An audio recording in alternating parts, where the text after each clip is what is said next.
गणपति बाप्पा मोरया। भगवान गणेश का जन्म भाद्रपद शुक्ल पक्ष की चतुर्थी के दिन हुआ था, इसलिए इनके जन्म दिवस को व्रत कर श्री गणेश जन्मोत्सव के रूप में मनाया जाता है।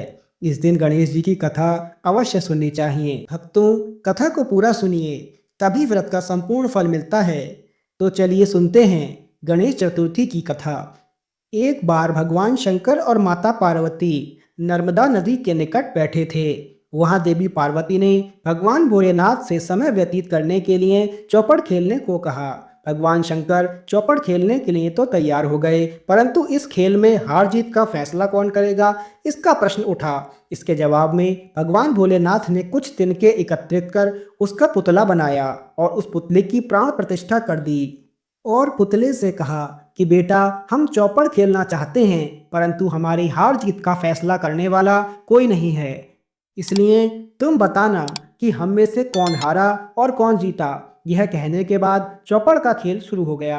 खेल 3 बार खेला गया और संयोगवश तीनों बार माता पार्वती जीत गईं। खेल के समाप्त होने पर बालक से हार जीत का फैसला करने के लिए कहा गया, तो बालक ने महादेव जी को विजयी बताया। यह सुनकर माता पार्वती क्रोधित हो गईं और उन्होंने क्रोध में आकर बालक को लंगड़ा होने व कीचड़ में पड़े रहने का श्राप दे दिया। बालक ने माता से माफ़ी मांगी और कहा, मुझसे अज्ञानतावश ऐसा हुआ है, मैंने किसी द्वेष में आकर ऐसा नहीं किया।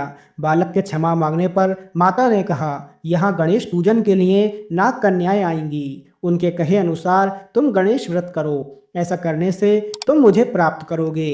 यह कहकर माता भगवान शिव के साथ कैलाश पर्वत पर चली गईं। ठीक 1 वर्ष बाद उस स्थान पर नाग कन्याएं आईं। नाग कन्याओं से श्री गणेश जी के व्रत की विधि मालूम कर उस बालक ने 21 दिन लगातार गणेश जी का व्रत किया। उसकी श्रद्धा को देखकर गणेश जी प्रसन्न हो गए और श्री गणेश जी ने बालक को मनोवांछित फल मांगने के लिए कहा। तो बालक ने कहा कि भगवान, मुझ में इतनी शक्ति दीजिए कि मैं अपने पैरों से चलकर अपने माता पिता के साथ कैलाश पर्वत पर पहुंच सकूं। तो वह यह देखकर प्रसन्न हो गए और बालक को वरदान देकर गणेश जी अंतर्ध्यान हो गए। बालक इसके बाद कैलाश पर्वत पर पहुंचा और अपने कैलाश पर्वत पर पहुंचने की कथा उसने भगवान महादेव को सुनाई। उस चौपड़ वाले दिन से माता पार्वती शिव जी से विमुख सी हो गई थीं।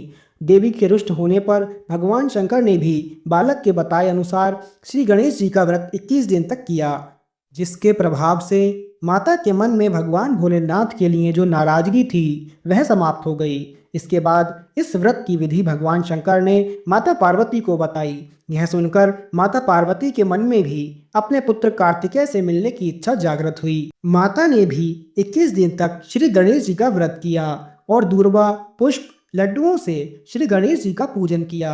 व्रत के 21वें दिन कार्तिकेय स्वयं ही पार्वती जी से मिलने आ गए।